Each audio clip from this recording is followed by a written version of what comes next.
line you up. Thanks, Ms. Boone. We'll have you at the front. You'll be on the far side of the stage. In the middle of the stage, you're there. So wait 1 second. You'll be standing, and then I'll just come off this thing where you can disappear or you can take a seat, whichever you like. Both are options. Okay. Ladies, here we go.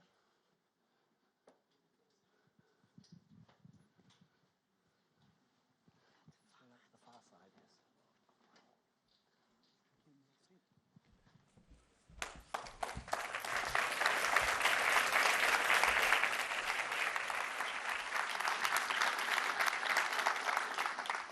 Well, good afternoon to all of you, and welcome to our discussion on income inequality matters, how to ensure that economic growth benefits all and not just a few. Let me start by introducing our distinguished panelists. Laurence Boone is the chief economist of the OECD. Before her appointment, she was the chief economist at AXA Group. Penelope Kuyanu-Goldberg, otherwise often called by those in the know Penny, you've allowed me to do that, is the chief economist of the World Bank Group. She is on leave from Yale University. Geeta Gopinath is the economic counselor and director of the research department at the International Monetary Fund. She's on leave from Harvard University's economics department, hopefully for a long time. Did you all notice something? Thank you. Thank you. Can we have a big round of applause?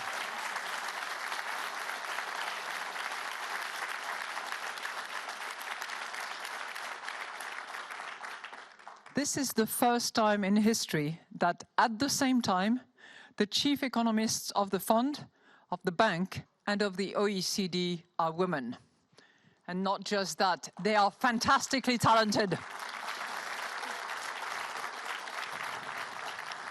So, no, I know, no pressure, Laurence. This is just fine.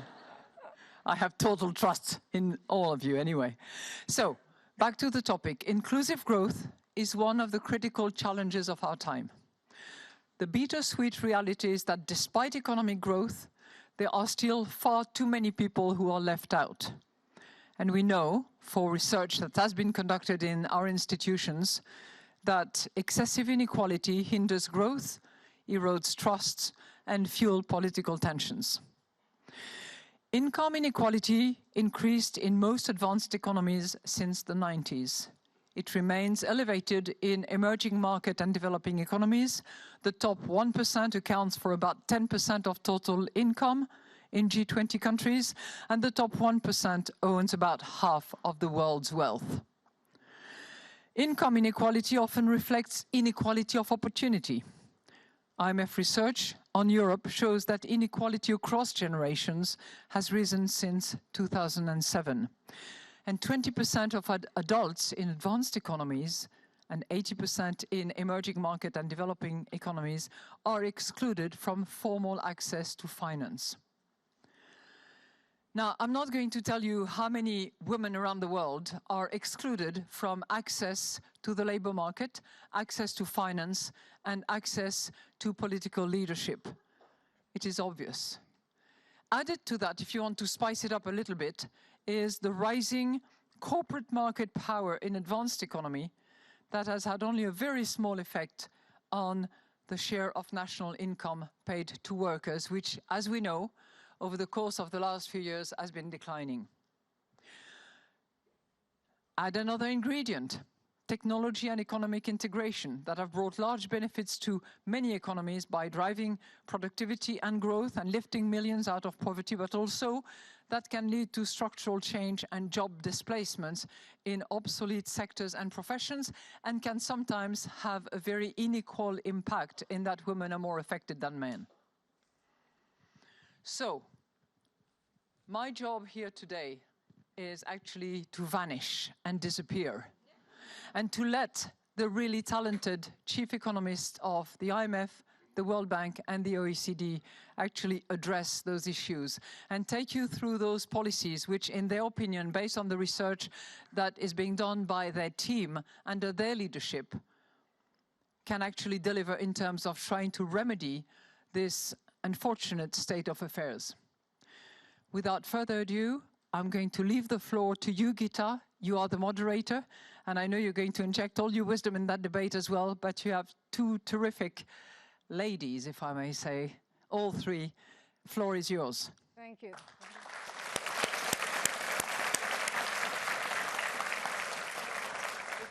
Thank you. Can you hear me? Is my mic on? Good. It is a real pleasure to be here with Penny and Laurence. We have about 20 minutes to solve a huge problem. So we're going to demonstrate how we three women can do it really quickly, okay? So we're going to have a quick conversation. We're going to put out there the big issues related to inequality and what policies may address them. So to start with, and what strikes me when I think about inequality is that it's not one common concept, in the sense that there is tremendous heterogeneity when you think of inequality. Global income inequality has, if anything, improved, with about 1 billion people being lifted out of poverty. Mm-hmm. If you look at within countries, if you look at advanced economies, there's certainly a trend towards an increase in inequality between 1990 and now. But then when you look at emerging and developing economies, it's more mixed. You have countries like Brazil, where you had an improvement in inequality.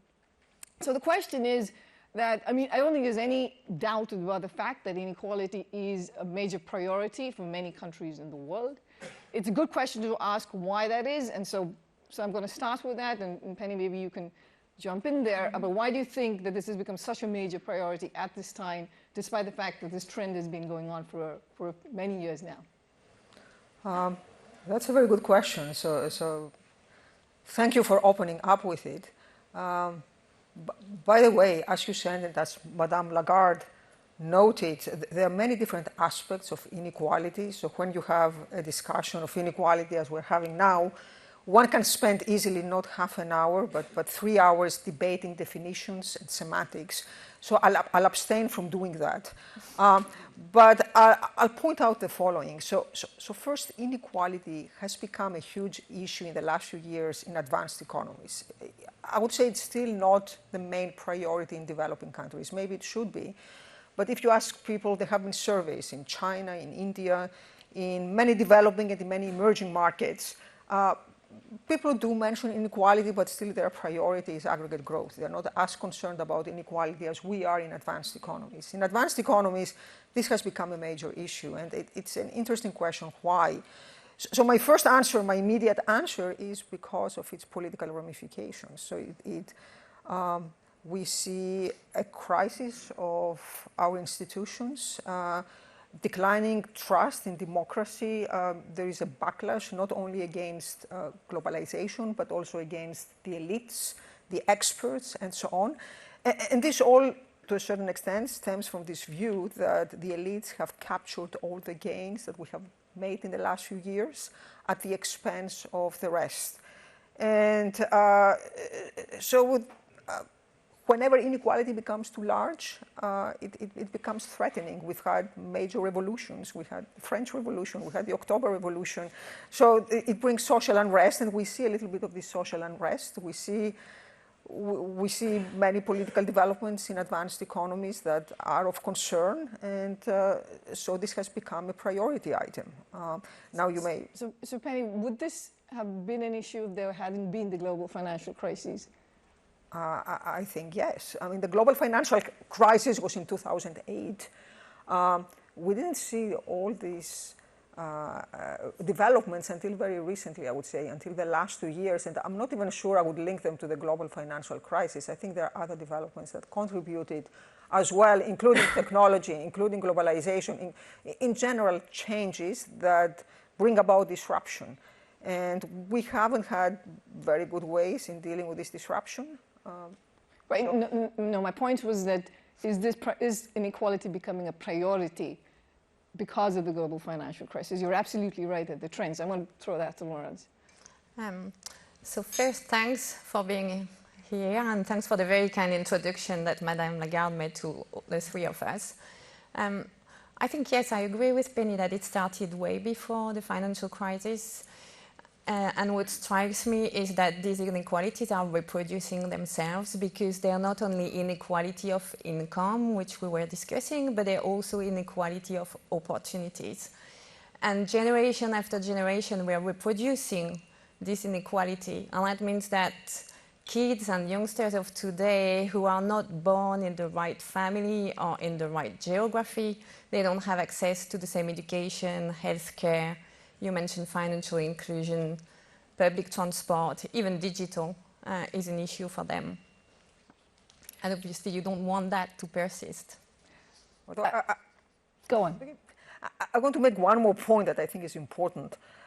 That one other thing that has changed in recent years is the salience of inequality. So the world was always unequal, but people did not know how much better some of the world lived. Maybe they knew about the kings, but beyond that, they didn't have much information about how the rest of the world were doing. So now, partly because of technological progress, we have much more information about how people who are not next to us, how they live. Social media have contributed to that. So it's much easier for people to have access to this information and to be dissatisfied. Can I add as well? Jump in. It's also the case that we're seeing a polarization of society. The middle class is hollowing out.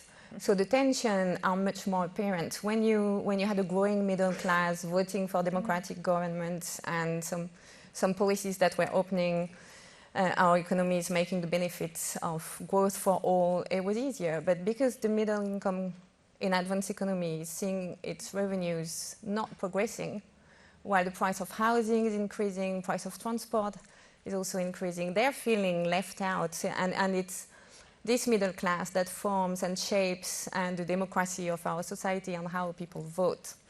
Okay, so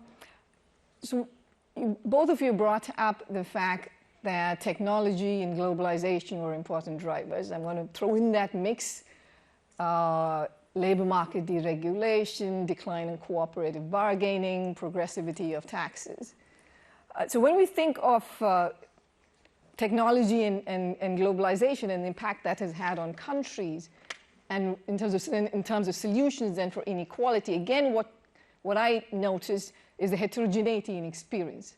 So if you think of what has globalization and technological change done for the US and Germany, it seems to be more of a superstar firm phenomenon, right? It's much less about people of, while it is the case that people of different skills have had different wage growth, but it makes a big difference which firm you're working in. So there are some firms that seem to be superstar firms, but for the same level of skill, you get paid a whole lot more if you happen to be employed in that firm. And so then the issue is about why is there not that transmission of that wage growth from the best firms to the smaller firms. And then if you think about inequality in emerging and developing economies, it's a different thing. It is about people moving from rural areas to urban areas, certain people who work in urban areas getting paid more skilled people getting paid more. And all of this has come, again, through the two channels of globalization and technology. So the question is that when you see solutions for reducing inequality, firstly, what do you think hasn't worked and what do you think might work? So that would be useful. And you see that it's going to be very country specific and there's not one simple solution. Me? Yes, go ahead.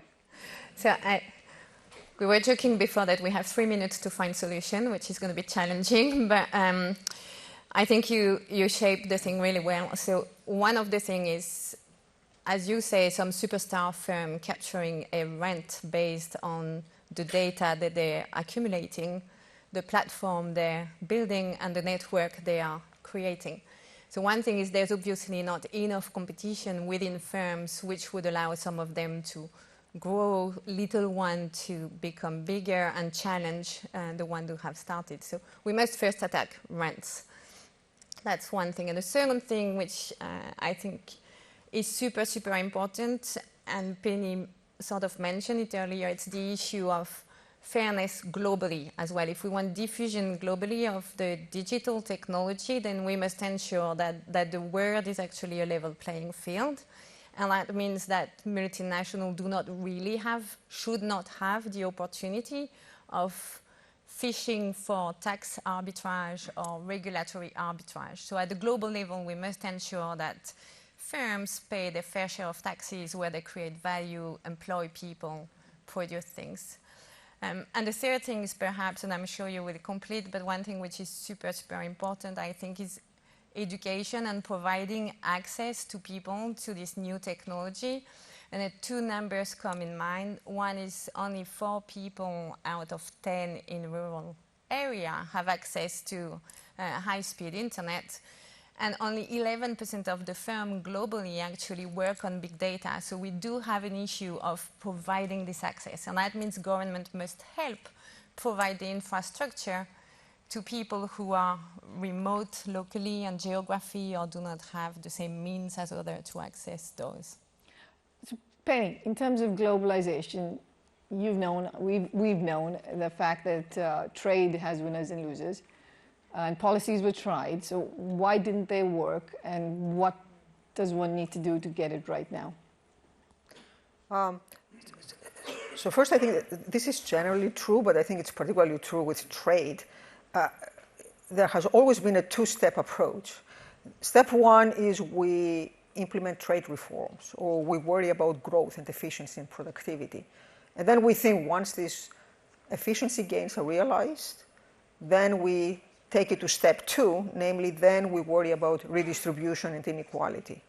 And this two-step approach doesn't always work well. So I remember once I was teaching trade, and we teach the Ricardian model and the gains from trade, and then a student comes in the end and says, well, Professor Goldberg, I understand what you are saying, but how can you even talk about gains to an economy when some people win and some people lose? What does it even mean? And there we have a very good answer as economists, right? We say we apply the Pareto criterion, and what the gain means is those who win, they win so much, they can take some of the gains and give them to the losers. And then comes the next question, well, the fact that they can do it doesn't mean they will actually do it, right? And that's the problem. Once you've established a certain division of wealth, it's very hard to take away from those who have. So I think there has to be an approach where you address these issues at the time when these policies are implemented. And that's something that we have not done. So even in organizations like the World Bank and the IMF and the World Trade Organization, we advocate for structural reforms and trade liberalization. And then when they ask us about trade liberalization, we say, about redistribution, then we say, well, this is up to the domestic sector, this is up to the national governments, they will figure it out. So I think we need to be much more proactive ex ante rather than worrying about this ex post. Second point I want to make very briefly, so Laurence mentioned various policies. I think one insight we've had in the last few years that came out of research, and it was really surprising, is that the geographical dimension matters. And it matters much more than people have thought. So the gains are distributed unevenly within countries, across different areas. And the reason we always discounted this aspect is we always thought people are very mobile. They just, if one area is hit with a shock, then they pack and they move to another area. And it turns out that's not the case. And in fact, people are very local. They're attached to the town they live, to their commuting zone. They're not willing to move. So once we realize that, there are all kinds of policies we can consider. Policies that are tied to the place they live in the short run, policies that are going to foster mobility across locations, but also policies that make it so people are less tied to the place where they live right now. So would you like to jump on the 2 points about making sure that the communities itself where people have lost jobs revive so that people don't have to move out of it? And then second, about taxation and redistribution, and maybe that's a channel that hasn't been used enough. Yeah, so on mobility, I was about to disagree a little, because I think effectively quite a lot of people who are in the middle class or below the middle class don't really want to move because they cannot. They lose their family support. Usually when some industry has left the area, then the value of the house is worth nothing.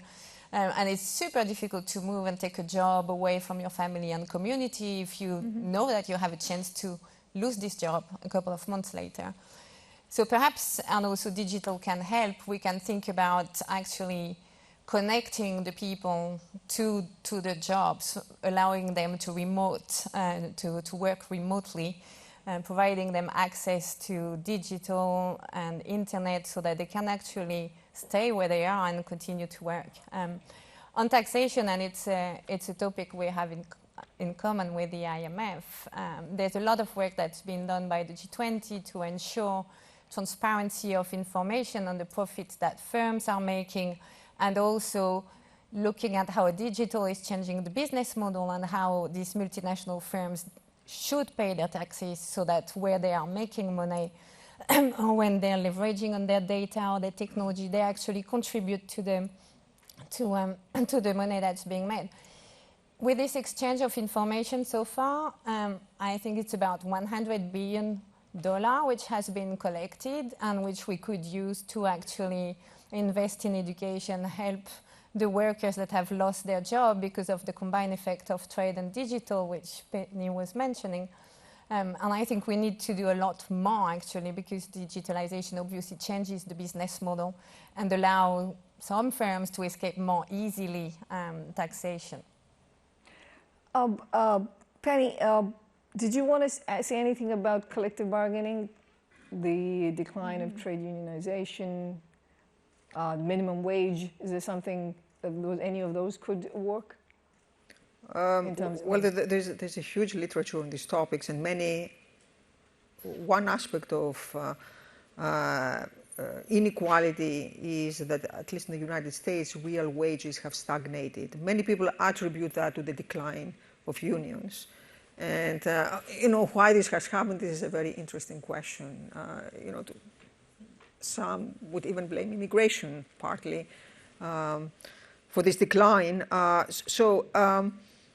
How do we address that? So taxation is one way, transfers, poverty alleviation measures, and so on. But there are also labor market policies. There are direct labor market policies one can use. And minimum wage is one of them. This has been one of the most controversial issues in the United States, with very mixed evidence as to whether an increase in the minimum wage has adverse effects on employment or not, and how it affects unskilled workers. So the jury is still out on this issue. But the one thing I would say is that the governments for sure have many tools to use towards redistribution. The question is, I think that there are two questions in my mind. One is, what are the objectives? Do we have consensus on what the objectives are at the national level, what the values of society are, and what exactly we want to achieve? And second, even if we have agreement on the objectives, in some cases, we don't have enough knowledge how to implement policies that work. We don't have enough knowledge about who gains and who loses in certain cases, and how to address these issues. Do you have an example of a particular policy where you feel like we know less about who gains and who loses with, or? So the example that comes immediately to my mind is trade, because until a few years ago, no one would have thought that the relevant dimension is the community dimension, the geographical dimension. So if you asked people, a few years ago, if you asked trade economists or anyone else, what's the proper way to address these issues? The standard response was by providing retraining, by trying to make sure people can retool, enter new professions. And it turned out that this kind of programs have not been very successful. There is a lot of evidence that retraining has not really worked. But even if it worked, I would say that if the real issue is then that people don't move geographically, if the hardship is felt at the community level, and it's not tied to the skill level of the worker, then this would have been the wrong response. Then you need a different response. This is a case where I think people meant well, but we were just ignorant. And this is, I think, where research, open-minded research, is very important. No, I agree. I think that a few of the points that came out that we've learned about how better to address income inequality is first to address it quickly, because what you said is that we we take a policy action that's trying to grow the pie and growth, and then inequality comes in second, and so we think of policies too late, and then it, it gets compounded into people having not just losing their jobs but health issues, and that's when we intervene, and we have to move faster. The second point is that certainly we need to be using tax policy too, and I think the point you made about international taxation and making sure that multinationals actually pay their taxes and that the tax base is wide enough, and this is even more important for low-income countries, as we've found in our research, that they in fact lose the most by having this possibility of tax avoidance by companies. And so I think that's a very important thing. And a third factor I'm going to throw in there is also 3 women, but I think it's important to empower women even more. And a lot of work that we've done shows that helps. I mean, it's not just helps the overall level of the economy, but certainly helps with redistributive considerations. So I'm not going to, if you have any, we have pretty much 1 or 2 minutes left. Any last words? No, I think I agree with you. There's the one thing first, it's not even addressing inequality quickly, is that it's addressing inequality at the root, so making sure everybody has access to the same chances, because as you say, reskilling is not that easy. And with digitalization, the skills are changing. You want people who are creative, able to adapt to changing situations. They will see, if we think that about 50% of the job will totally change in nature over the next 10 years, then it's urgent to equip people from the very early age with this capacity to adapt and think by themselves. The second thing, as you say, is redistribution. And I think the last thing I would add is about trust in governments. You mentioned it, Penny, at the beginning, but we really need to strengthen again our institution, in the sense that people need to trust the government, and governments must show that they are capable of actually having a better governance. And on this, I would just say 2 things. The less skilled you are, the less you respect the government, and the more worried you are about their capacity to help you, which is another reason to help the lower skilled people. And the last thing is, the more we undermine multilateralism, and I think the 3 of us are example of why it's important, the work we do is important.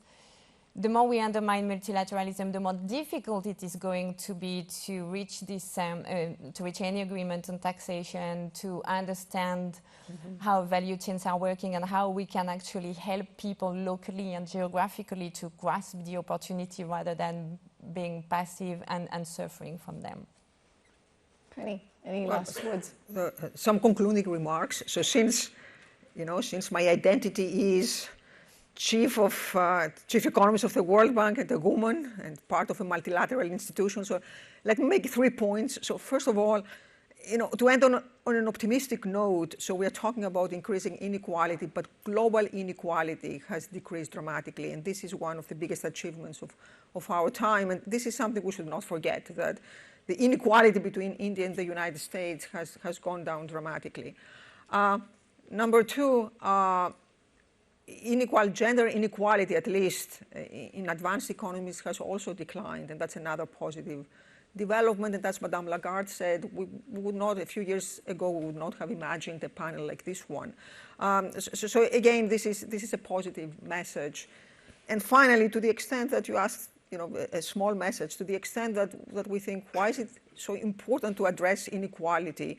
So I would say inequality may not be just a goal in itself. The reason you want to reduce inequality is because you want to give everyone a chance, and you want to give people who have the potential to do good work to actually deploy their potential, and that applies especially to women.